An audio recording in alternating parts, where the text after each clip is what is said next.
تو تم کچھ سوچتے ہو، اللہ تعالیٰ کے پروگرام کچھ ہوتے ہیں، وہ کوئی اور اسباب بناتا ہے۔ اب تم ہمیں تو تھکا سکتے ہو، خدا کو تو نہیں تھکا سکتے۔ وَلَا يَئُودُهُ حِفْظُهُمَا وَهُوَ الْعَلِيُّ الْعَظِيمُ۔ ایک زمانے سے ہمارے ہاں کی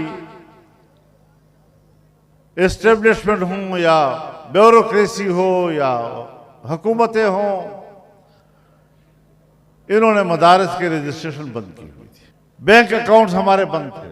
ان کا خیال یہ تھا کہ ہم اس دباؤ میں مدارس کو بند کرا دیں گے، مدارس کے پاس آمدن نہیں ہوگی، طلباء کو کہاں سے کھلائیں گے، کہاں سے پلائیں گے۔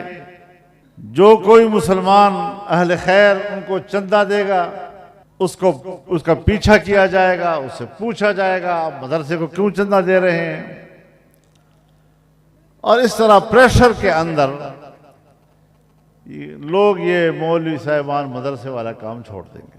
لیکن اس پورے دورانیے میں مدارس کی تعداد بھی بڑھتی گئی، مدارس کے اندر طلباء کی تعداد بھی بڑھتی گئی، اساتذہ کی تعداد بھی بڑھتی گئی، اور پہلے سے کہیں زیادہ پیسہ بھی آتا گیا، اور پہلے ہمارے بینک اکاؤنٹ ہوتے تھے، رجسٹریشن ہوتی تھی، ہم سرکار کو حساب بھی دیا کرتے تھے، اب حساب کتاب بھی نہیں۔ کیا نقصان کیا تم نے ہمارا؟ مدرسہ بھی اس سے زیادہ پھلا پھولا، اس کی جان میں بھی ٹھیک ٹھاک جان آئی، مدرسہ پوری طرح پہلوان ہو گیا، اور تم سمجھ رہے تھے کہ بھوک کی وجہ سے نڈھال ہو جائیں گے۔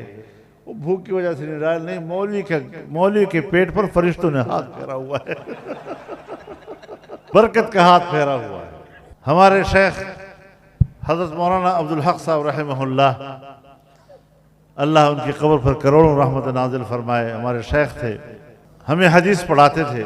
تو رسول اللہ صلی اللہ علیہ وسلم کی وہ حدیث کہ فرمایا نظر اللہ امرأ سمع مقالتی فوعاها واداها كما سمعها، اللہ تعالیٰ اس شخص کو تر و تازہ رکھے کہ جس نے میری بات سنی، یعنی رسول اللہ صلی اللہ علیہ وسلم نے فرمایا کہ جس نے میری بات سنی پھر اسے یاد کیا، پھر جیسا سنا تھا اسی طرح دوسروں تک پہنچایا۔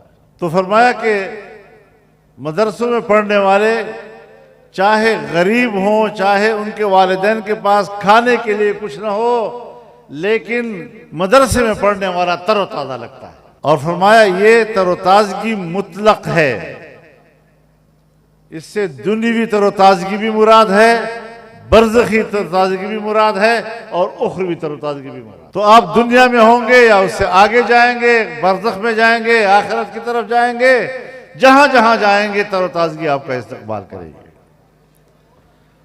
بس اللہ تعالی ہمارے دلوں میں اخلاص بھر دے۔ تو انہوں نے بھی ہمارے رجسٹریشن بند کیے ہوئے تھے۔ میں نے کہا سب کچھ اللہ کرتا ہے۔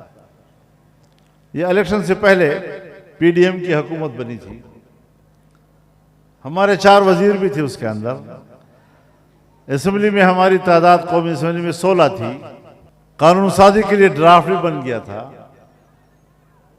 بل اسمبلی میں پیش بھی ہو گیا، پیش ہونے کے باوجود پاس نہیں ہو سکا، عین وقت پر مشکلات پیش کر دی گئی۔ مجھے کہا کہ جی بس اب جتنا ہو جائے بس اسی پہ گزارا کر لیں۔ میں نے کہا سوال ہی پیدا نہیں ہوتا،